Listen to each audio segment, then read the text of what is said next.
नाही नाही, दावे प्रतिदावे सगळेच करतील, त्याच्यात काय नाही. आम्ही करतो, ते करतील, आणखी उद्या राष्ट्रवादी पण करतील.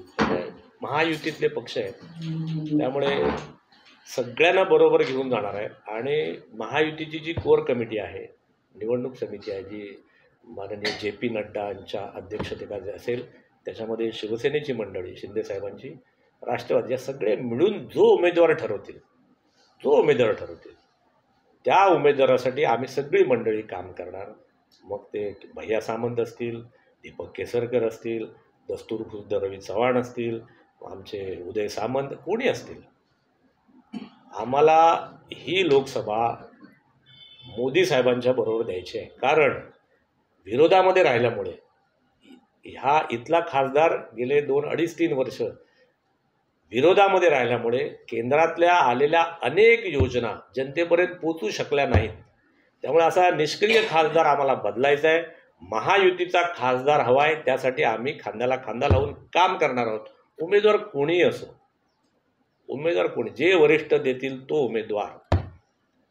कारण जोपर्यंत खासदार योग्य प्रकारे मिळत नाही तोपर्यंत केंद्रातला पैसा, केंद्रातल्या योजना तळागाळापर्यंत पोचत द्यायची 2-3 उदाहरणं मी तुम्हाला देतो.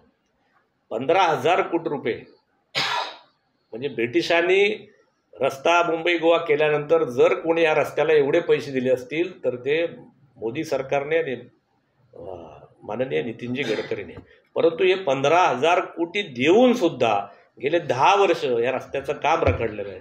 याला कारणीभूत आमचा निष्क्रिय खासदार आहे. कारण लँड ॲक्विजिशन असू द्यात, लोकांचे छोटे प्रश्न असू द्यात, लोकांना ठिकठिकाणी स्थानिक अडचणी असू द्यात, कुळांचे प्रश्न असू द्यात, अगदी लोटे परशुरामसारख्या देवस्थानाचे, संगमेश्वरातला वायडनिंग असू द्यात, या कुठल्याही प्रश्न, ब्रिजेस असू द्यात, बॉक्सवेल असू, या सगळ्या गोष्टीमध्ये, कुठल्याही गोष्टीमध्ये या सन्माननीय खासदारांनी लक्ष दिलं नाही, म्हणून हा रखडलं. या खासदारांचं लक्ष फक्त आपल्या मुलाबाळांना टोल वसुलीचं कंत्राट मिळावं एवढ्यासाठीच होतं. आणि ते सिंधुदुर्गात त्यांचं फेल ठरलं. आता रायगडच्या आणखीन 2-3 टोलमध्ये त्यांचे प्रयत्न सुरू आहेत की ते टोलची कंत्राट कशी मिळतील याच्या मागे हे मंडळी आहेत.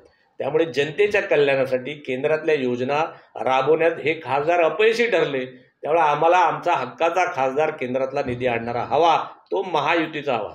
क्रमांक 1. क्रमांक 2, बेरोजगारीचा प्रश्न एवढा प्रचंड आहे.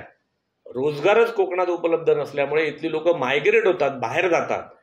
जर रिफायनरी सारखा प्रकल्प आला असता 1.5-2 लाख पोरांना रोजगार मिळाले असते.